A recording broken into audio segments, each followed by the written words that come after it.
จากจรหนุ่มนาเสียงคานกลับมาเถิดน้องเดือน12มาแต่งงานกันไอ้บ่าวนาเสียงคาน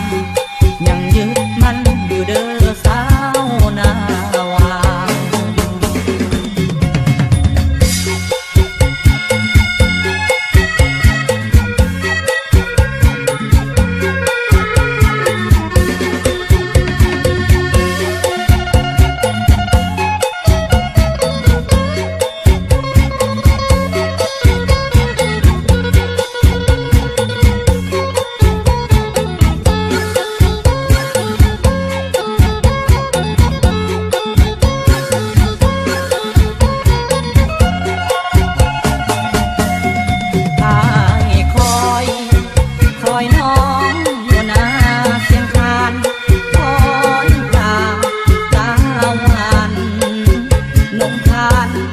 ขึ้นมาจอ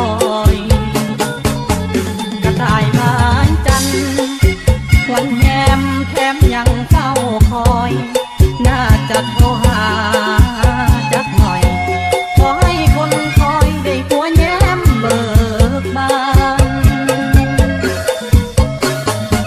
เบาหน้าเส้นทางทรมานใจกายอ่อน